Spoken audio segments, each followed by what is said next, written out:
संतकारं भुजगशयनं पद्मनाभं सुरेशं विश्वधारं गगनसदृशं मेघवर्णं सुभासं लक्ष्मीकान्तं कमलनयनं योगिभिर्ध्यानगम्यं वन्दे विष्णुभवभयहरं सर्वलोकनाथं वन्दे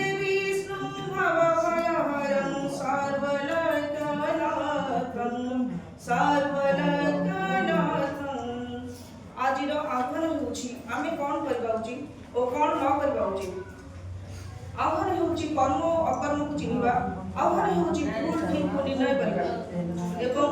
एसबु संशयर एकमात्र समाधान शिक्षा शिक्षा मनुष्यर अंतःकरण को शुद्ध करने सहित चित्तवृत्ति को सठिक भाव प्रदर्शन करे उत्तम शिक्षित व्यक्ति ही निजर प्रज्ञा और कल्पना शक्ति द्वारा विश्वर कल्याण करिथाय एही उत्तम शिक्षित व्यक्ति वा साधारण भाषा रे खन मनुष्यटिए सृष्टि करबार लक्ष्य रखी भारतीय शिक्षा व्यवस्था को प्रवेश करिछि एबीपी कंपनी एही नूतन शिक्षा व्यवस्था को छात्र छात्री को निकट रे पहुंचाइबा गुरु दायित्व अपना करा दैछि आम शिक्षक समाज एही परिप्रेक्षी रे गतकाली 4/2/2026 तारिख बुधवार दिन बीएमसी उच्च विद्यालय बालुगार परिसर रे 5 दिवसीय शिक्षक तालीम कार्यक्रम प्रबोधनर द्वितीय दिवस अनुष्ठित होइछि एही दिवस प्रारंभ रे प्रभु श्री जगन्नाथ निकट रे एक मंत्रमुग्ध परिवेश रे श्रीयुक्त संजय साहा प्रदीप प्रज्वलन करथिले एहा पर श्रीयुक्त विजय साहा तांका सुललित स्वर रे एक श्रुति मधुर प्रार्थना आवृत्ति करथिले एही सभा रे उपस्थित समस्त शिक्षक शिक्षयित्री योगदान परिवेश को मंगलमय करथिला एहा पर एक प्रथम दिवस विवरणी पाठ करथिले श्रीमती मंदाकिनी मैडम तांकर विवरणी पाठ करिवार शैली अत्यंत उच्चकोटी रथिला तत्परे तृतीय दल तरफरु मु भरासी राउतरा मुख्य धारणा पाठन करथिले द्वितीय दिवस प्रथम अधिवेशन शुभारंभ करथिले आरपी श्रीयुक्त संजय पंडा सर एही अधिवेशन मुख्य विषय थिला भारतीय ज्ञान परंपरा जे कोनसी राष्ट्र को गाड़ीबा को हेले से राष्ट्रर ज्ञान परंपरा को जानिबा ओ बुझिबा आवश्यक मनुष्य शिक्षित होले ज्ञान उन्नति हुए और अभिज्ञता प्राप्त हुए ज्ञान द्वारा विश्व उन्नति हुए ज्ञान और विषय सठिक परिचालना धर्मोन्नति द्वारा हुए धर्म उन्नति हेले व्यक्ति भितर नीति आदर्श त्याग तपस्या चिंताधारा आदि परिष्कृतण घटे एहा ही प्रकृत शिक्षा जहाँ भारतीय परंपरा परम आदर्श अधिक भारतर ज्ञान परंपरा कारण भारत और विश्व रे ख्याति लाभ करिछि तेणु वर्तमान मध्य भारत किपरि निजस्व विकास सह विश्वर पथ प्रदर्शक होई परिबो सेति चेष्टित एही नवपणित शिक्षा नीति एनसीएफ 2023 और ओसीएफ 2025 रे मध्य भारतीय ज्ञान परंपरा को गुरुत्व दिया जाइछि एही प्रसंग रे हमकु अधिक अवगत कराइबाकु जाय आरपी महोदय भारतवर्षर नामकरण भारतीय जीवन शैली शिक्षा और ज्ञान विज्ञान उपर आलोचना करथिले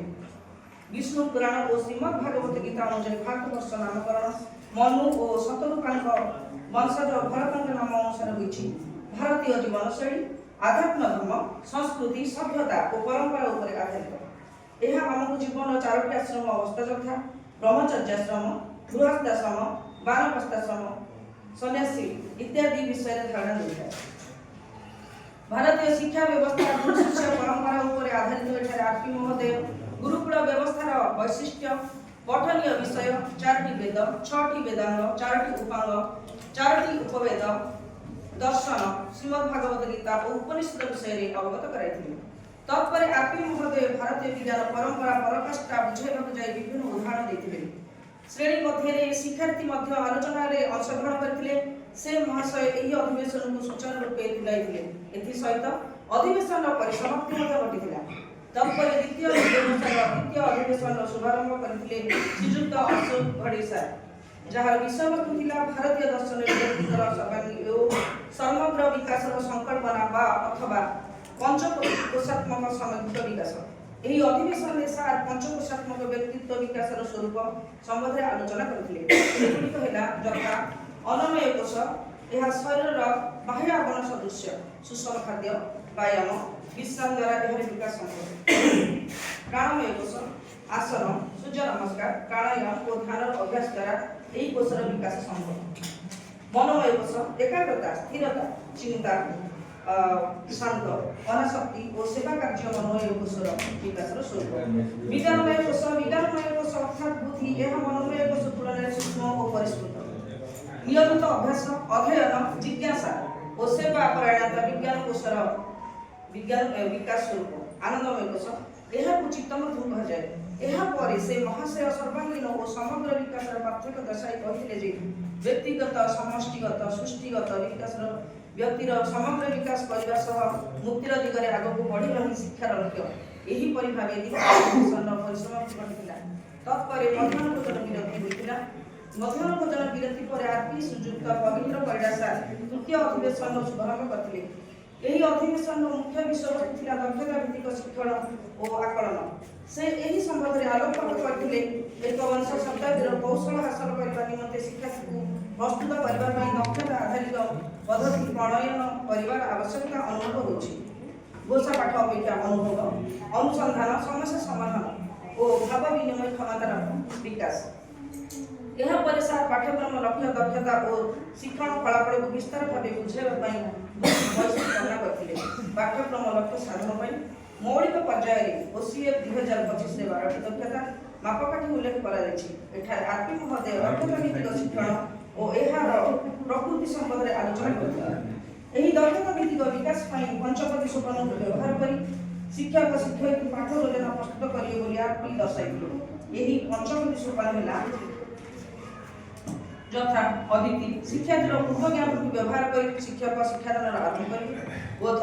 यह शिक्षार्थी केन्द्रित शिक्षार्थी खेल अनुसंधान परीक्षण आलोचना किंवा पठन माध्यम धारणा पूर्वक बुझाइवा चेष्टा करते अभ्यास शिक्षार्थी दक्षता हासिल करने दलगत कार्य प्रकल्प कार्य आदि शिक्षण कार्य को व्यवहार करते प्रयोग शिक्षण दैनंदिन कार्य को व्यवहार करते शिक्षण दैनंदिन जीवन में प्रयोग बुझार ज्ञान विस्तार सुयोग सृष्टि यापर सार आमको पर्याय निमंते दक्षता भित्तिक आकलन पद्धति माध्यम पारंपरिक परीक्षा प्रश्न बदल किपर दक्षता भित्तिक प्रश्न दिया आलोचना करते निश्चित भाव यह पदक्षेप शिक्षा समग्र विकास में सहायक हो आम उद्बोध करूँ यहीपरि भाव तृतीय अधिवेशन परिसमाप्त सुंदर भाव घटी तत्पर चतुर्थ अधिवेशन शुभारंभ करते श्रीजुक्त संजय पंडा सार यार विषय वस्तु था मौलिक पर्याय शिक्षण मौलिक पर्याय शिक्षण निमंते पाठ्यक्रम लक्ष्य सीजी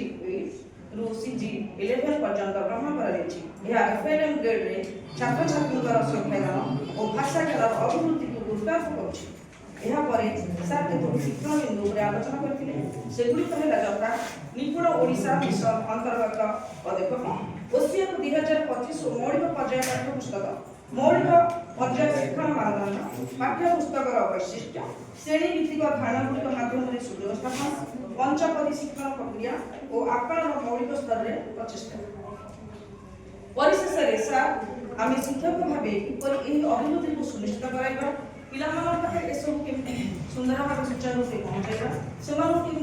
श्रेणी गृह में बढ़ी तोड़ा ताहा आलोचना करते से संपूर्ण भाव आमको एत सुंदर भाव बुझे बुझेबार शैली एत सुंदर थिला आम समस्ते मंत्रमुग्ध हो यही भाव में 4टी अधिवेशन परिसमाप्ति घटिला यही 4 जन आरपींर शिक्षादान शैली अत्यंत उच्चकोटीर आकर्षणीय चित्ताकर्षक और आनंददायी सतरे नुहे कि यही दिवसर समस्त अधिवेशन परिसमाप्ति घटिला धन्यवाद पूर्वक यही सभा साइन कर थैंक यू मु धारासी गवर्नमेंट कॉलेज आकुला जहाँ भूल थी क्षमा करें थैंक यू।